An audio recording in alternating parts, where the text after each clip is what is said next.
how are you?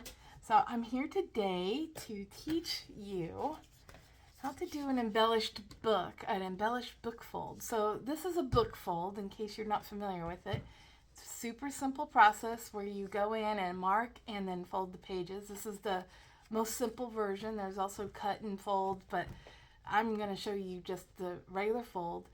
And then I wasn't happy with just a blank the cover, so I'm going to be doing embellishing the book itself, so the whole book is kind of a piece of art, if you will. Anyway, it's a pretty simple process. All you need is a book. The book needs to be at least 20 centimeters long, and it needs to have enough pages to do all the folds that you need. So in this case, I'm doing a butterfly, and I need 162 folds. So you have to have at least that many pages.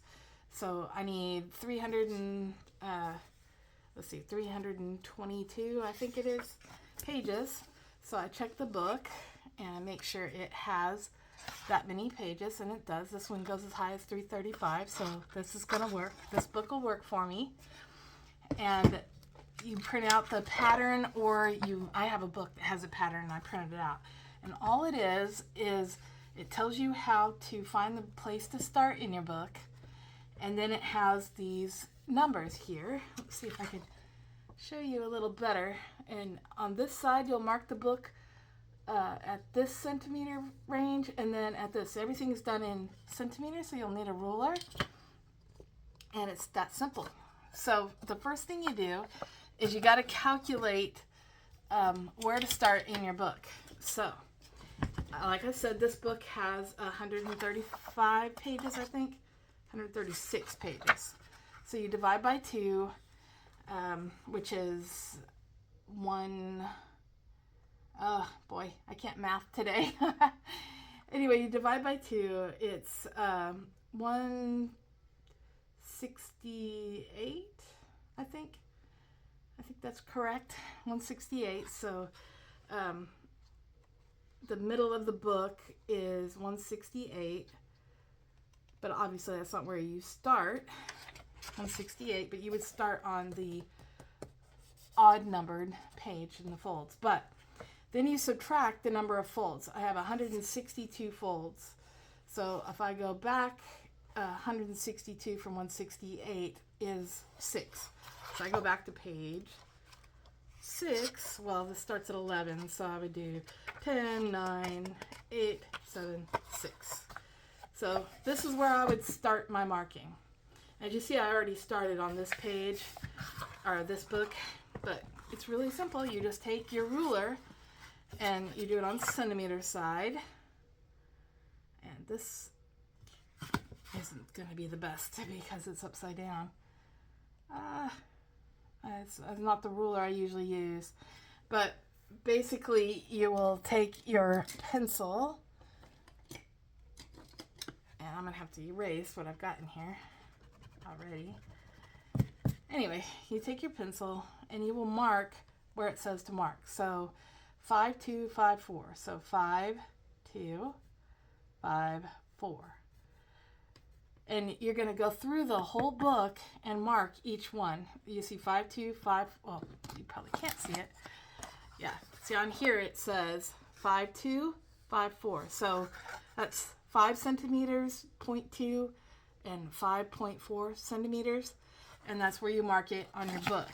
You find it on you line the 0 up with the edge of the page, and then you mark it for where it needs to be, 5, 2, and 5, 4. And you go through the entire book and you mark it that way.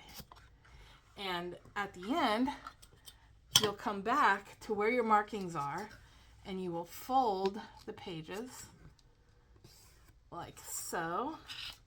And if you can't make a clean fold, like in this case, you can trim the page just by holding your ruler up.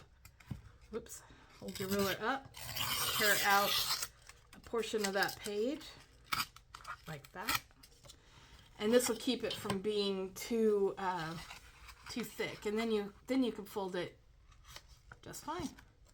And as you see, you have your first fold in the book, and that is going to be part of your pattern. And I will speed through this process and get back to you in a minute.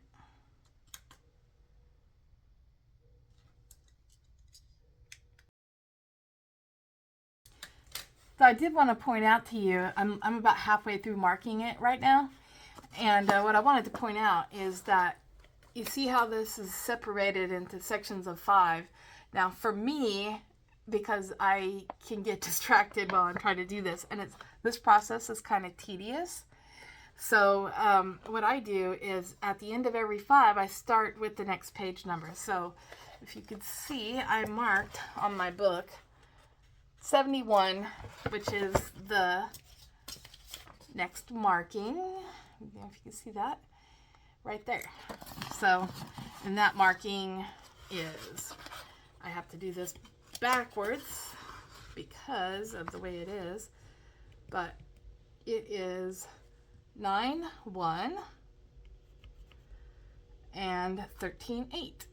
So I go over here, 13, 8. There you go. That's 71. And now if I'm distracted, all I have to do is come back and look. And if I'm distracted, like in the middle of the 5, I can just count from the 71. It makes it a lot easier. It's really easy to lose your place.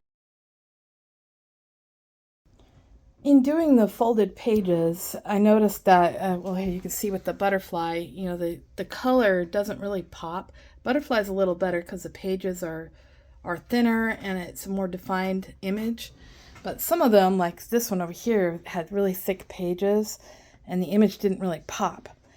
But I found that watercolor works best for, you know, coloring the pages because it sinks in a little bit and it really pops. And what I ended up using for this one is these metallic watercolors. Whoops, about to spill it. And I really think that it's a nice effect, especially since I embellished the book itself with another Celtic knot. And I covered the spine so that you can't see the title of the book anymore. And so it is just its own little piece of art. I still have to figure out how to secure the book together, possibly. I don't know. It may be fine by itself. Anyway, that is the finished product. To secure the chains, I do a little starter hole. Oop. Using my little hand drill. As you see, I do a starter hole, and then I take one of my little eye thingies, and I put it in, if I can even, well, I'll just have to do it and show you, I think, because, yeah, anyway, I have very shaky hands, but I get it started in there. And I do that on both sides and then attach a chain to hold it together so that the image is more clear. So with the chain holding it together, this is the finished product here. Overall, I'm happy with how the butterfly book turned out, despite a lot of false starts with it. You know, initially I tried to do like air dry clay to make it look like butterflies coming out of a cloud. Couldn't do that, but it damaged the cover, so I had to paint it. And then I had some stamp issues. These are rubber stamps that I traced over with gold, and I ended up having to cover the spine with tape because of a mess up I made there. But in the end, it came out all right. And these are my latest creation. They're embellished book folds, and this is the finished product. So the front of the book, or the artwork, is folded pages. And there's this one. And a kitty cat. And an elephant. And from a distance, I think the folded parts look even better.